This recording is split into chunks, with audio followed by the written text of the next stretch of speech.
Alright guys, Cremp again today. Hope you're doing well and enjoying all day so far. The Black Ops 7 multiplayer reveal trailer officially arrived last night and so much reaction to it. There is an awful lot going on here. Wall bouncing looks pretty crazy. All of the maps that we've got to see as well, there's plenty to get into there. The perk drama that's been happening, but also what is the third game mode going to be? Rumours about uplink, maybe control, could be returning, but it seems there's another idea that Treyarch now have in mind. Very much intrigued to your thoughts in the comments. Hit the like button if you enjoy. Subscribe if you're new as always. We've got plenty to get into today. We're just going to begin straight away because they talk about Ricochet as well. So here we go again. Call of Duty updates. They're saying, oh, the anti-cheat's getting better. And well, here goes Doug saying the amount of mental stress I've endured grinding COD daily for years and dealing with cheaters was crazy. So we'll see. They talk about robust anti-cheat. Does anyone believe them? We'll see. But it is an important thing, right? Because going into Black Ops 7, we need this anti-cheat to get dialed in. Otherwise, all of the goodness I think in this trailer in large part could be for naught. So look, you guys have probably seen the trailer by now. I think the first thing I noticed really watching this is that the gunplay looks pretty great immediately. I like the red dot sights they've got going on. The ELO sight is back. But immediately we get a look at the wall bounce. And I think that this wall bounce is actually pretty crazy to me. Because I was imagining it as, okay, like the wall bounce was in Black Ops 3, where you could wall bounce, but it wouldn't really give you too much additional height. For example, in Black Ops 3, you'd be able to do this jump, but effectively you would hop on the wall and wall run, and then you would jump off it, and it would probably allow you to get up that high. I didn't expect the wall bounce to allow you to do that, but it actually does. I mean, effectively, this wall bounce is a double jump, right? Like, you look at it in this way. Yeah, you have to use the wall to do it. But you can use the wall here to basically double jump up here, which is actually very interesting and is, well, I'll be honest, better than I thought it would be. I like the idea of having the advanced movement in. I know that some will not. But I do think that this wall bounce feature is pretty aggressive, more so than I thought it would be, and it's going to be closer to a jetpack feel. This, I think, was the most interesting one, where, I mean, there's not even really a wall that is... I would not have thought that he could have done this, right? Knowing the wall bounce, and I'm happy with this. I think it's great, but it's definitely interesting. You know, I was picturing the wall bounces to only really work in certain situations that had been predetermined, that they would put a wall there that you could clearly bounce off to get to another point.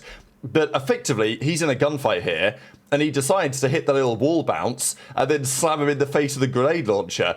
But, you know, that's as close to a double jump I think as you're going to get, right, since the jetpack era. So I think this is pretty nice. Now, I didn't expect it to be this aggressive on the wall bounce. There's loads of other things going on in the trailer as well. Like, the gunplay, as always, looks pretty special. And I think that the maps, full stop. I mean, again, another example here. He hits the wall bounce, and he hits a big wall bounce at that up into the top window, and then pops a kill with the ELO sight. Many will like that to be returning as well. All sorts going on in the trailer. I think the other thing is the colors look vibrant. It looks like an arcade shooter, right? I mean, here we are on Raid.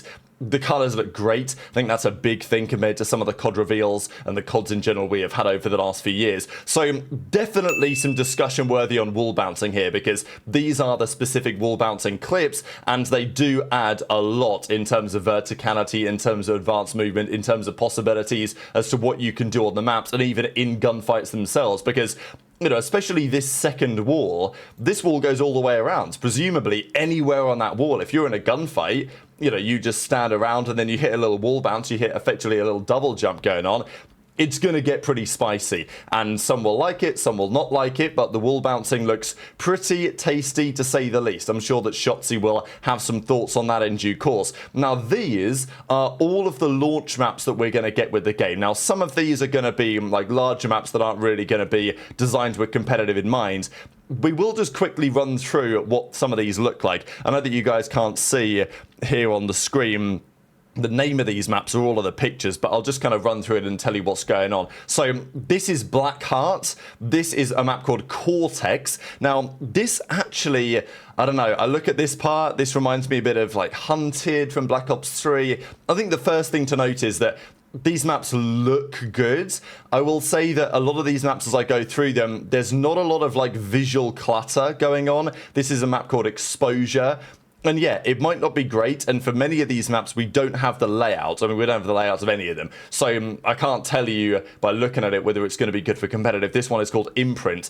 But I think what we can say, I mean, look at this on the bottom side here. There's no, like, unnecessary just crap strewn across the map for no reasons that we've had in the last few years. The maps look much more solid. And, okay, the layouts might end up leaving something to be desired. But in terms of fundamental map design, I mean, this map here, the Forge, if you'd have told me that Sledgehammer made that for Modern Warfare 3, and it was a collection of 6-star Vista, Rio, and the Forge, which is what this one's called, I would have been convinced, right? So it does have that kind of feel about it. And again, there's not a load of just stuff strewn across the map. It looks like it could be pretty clear. This map, Toshin, or however it's meant to be pronounced, this, I like the look of this. It's got that like Japanese gridlock kind of vibe, doesn't it? Feel like there could be something in this. This feels just like it could be a competitive map to me. This is Colossus. I think we've seen this before. Okay, even this map, there's some destruction going on, but it's still not completely shambolic in terms of what's on the map. It seems like I've got a head glitch, you've got a head glitch, right? Simple counterplay like that. This is a map called Den. So again, there's a lot of Japanese themes going on here. And I like the look of it so far. There's this map called Flagship, and you know, these are the other ones. This map called Homestead as well. It reminds me from that map from Ghost. What was it called? Whiteout or something like that. There's a bit of that going on here as well. So yeah, anyway, I'll just scroll through the rest of them for you guys. Paranoia, this one is. Retrieval is this one. Again, you know, there's some echoes of COD maps that we have seen in the past. This one's called Scar. Looks relatively smaller maybe than some others. Then we've got the maps that we know, right? So this is Express. Some first looks of what that's going to look like with the new Japanese makeover. This, of course, is Hijacked in a different spot but the same map, and then Raiders we know and love as well. And then there's the other skirmish maps that are larger than that. So that's what we're looking at in terms of maps for the upcoming game. Lots of reaction to some of this stuff. I'll share some clips with you guys in a second. The next thing I wanted to get into here was the game modes. So Hardpoint and Search, we know they're going to be there, but Treyarch do like to cook up new ideas when it comes to game modes. They came up with Control, of course, and now it seems like they feel that it's time to come up with another game mode. Now, there was no conversation about Uplink here. Now, we thought maybe Uplink would come back, and I think, to be honest, with this wall bouncing thing, it absolutely could. There is a possibility there, but the way they would have to design it, it's not impossible that they could make it work, but it seems like the idea is to go down a different route, because when Treyarch come out and say, Overload is our newest competitive team objective multiplayer mode, where two teams fight for possession of the Overload device and try and disrupt the enemy's two zones in order to score. We think it's a lot of fun. So, of course, not got to play this yet, but Matt Scront says, Overload has been the source of a ton of noise in our playtests. Excited for you to check it out. The vision was a new competitive mode inspired by some of our fan favourites, Capture the Flag and Uplink, with some new twists in there as well. So they talk about it on the website here when they've launched everything. New mode Overload available in beta.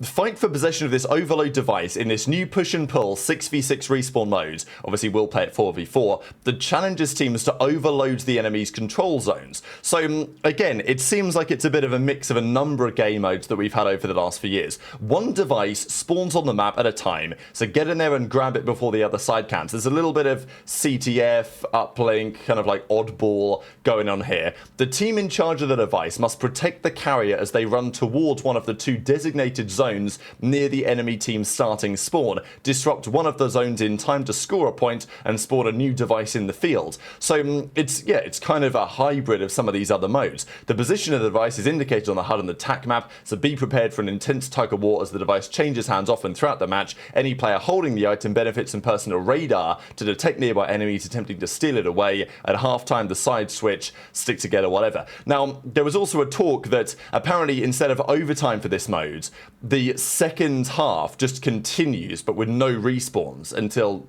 only one man is left and he delivers the zone and wins the game, apparently. So that's kind of interesting. How's it going to play? We'll see. I think we might need some sort of respawn timer, respawn delay or something to make this work. So I think it would be interesting to see that played around with in terms of what this mode looks like. But yeah, pretty exciting stuff. I think that many of us want Control to go. Clearly, this is Treyarch's intention, I think, as to what they want the third game mode to be. And if it caused a lot of noise in the playtest, hopefully it's like an interesting mode that is actually worth playing. because again, you want the third mode to be something that people understand what's going on from a viewer perspective, but also something that people actually want to play, right? Like, I don't like domination, and that should never come back, but people do play it in pubs, so there is that. Maybe you don't think that matters, but anyway. Black Ops 7 beta, it's coming soon. Search and Destroy might be in. That's what Matt Sconce implies for sure. There has been lots of drama about the perks as well, because these are the perks in the various slots. And again, lots of talk that the first perk slot is kind of stacked full of things that you're going to want, because we've got perk slot 1, we've then got perk slot 2, which is a bunch of these, and then perk slot 3. And again, it does feel like perk slot 3 has a weaker selection. Now, they could, of course, change this over time, but the feeling is that, you know, for many, the perk slot 1 has a lot of very strong perks. There's also a couple of perks that people aren't so happy with. The idea of a perk being used to attack sprint, a perk being used to ADS while you slide. There's probably a couple of things that I would like to see them change, and there has been lots of reaction, right? Parasite says they should probably put dexterity in perk 3 or lightweight. Perk 1 has too much comp, while perk and aBeZy 2 and 3 for competitive have no competition between perks. And Matt Sconce says, look, good feedback, aligned to what we've been talking about, so likely there will be some changes there as well. So I wanted to share a few clips really before we close out the video here from what some of the reaction to this has been. Also some talk on the M8, because we've seen the M8A1 is indeed back in the game. There's been some talk on what the creator class looks like as well, which is exactly like this. So let me share a couple of clips and then we'll close things out. My only worry, and I'm not sure if this is like a valid worry with burst rifles, is with how good like PC gaming is and current gen software, I feel like burst rifles are just too strong because bullet reg is so good that you're basically always one bursting. And I don't think a gun that's a consistent one burst is competitively viable. I think it needs to be like a 2 to 3 burst weapon in order for it to actually be competitively viable. So that is my honest hope for the M8. I would love to see the M8 in competitive Call of Duty. The issue is it just might be too strong because one bursts, I think, just have no right being in competitive Call of Duty. That's basically hardcore mode, so we'll see. Faded take, bullet reg has been so ass on Black Ops 7, not gonna lie. Listen, brother. Come on, man. If we're comparing Black Ops 2, M8, UI stuff. The only thing I've seen that I thought was troll, and I don't know why they keep doing it every year, is the perk system.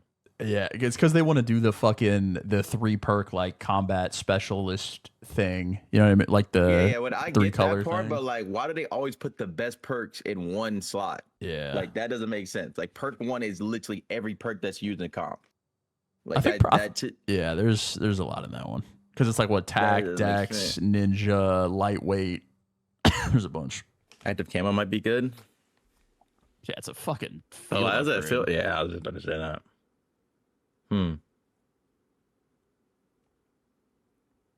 See, that's the thing. That's a fuck up, chat, because that means everybody has active camo. Everybody has it. That don't make sense. In my opinion, that just don't make sense. Why give everybody active camo? Is right now. Like, bro, there might be some crazy movement. There might be some crazy movement skill gap here in this next game, which I really like. I mean, chat, if we're going to have a game with these wall bounces and stuff, I mean, we always want as much of a skill gap as possible. Like, imagine Shotzzy with this wall bouncing, like, with the things that he's going to be able to do, right? Like, it's going to lead to a lot of cool plays and a lot of cool moments, man. I like stuff like that. Anything that advances the movement, I'm all for it, bro. You guys know I'm a big AW, Black Ops 3 guy. I love jetpacks. So anything that brings in more movement, chat, I'm so down for that. So down. And it looks sick. I mean, it looks really, really Clearly a lot of things going on in this game right now. Kenny makes a good point, I think, on field upgrades and the fact that camo falls into that slot because, you know, I can't imagine the players would be very happy with every single player having a camo. And personally, I don't think that really works, right? So I do think that the specialist or whatever they want to do, they probably need to be done in a slightly different way. So, look, we'll see. There's plenty of things in the game. There's plenty of things that may or may not get gentleman's agreemented. But, yeah, maybe Scrap is lining up the absolute GA shotgun. But very much enjoyed your thoughts on all of this stuff in the comment section below. Hit the like button if you enjoyed. Subscribe if you're new. Take care. And I'll see you next time.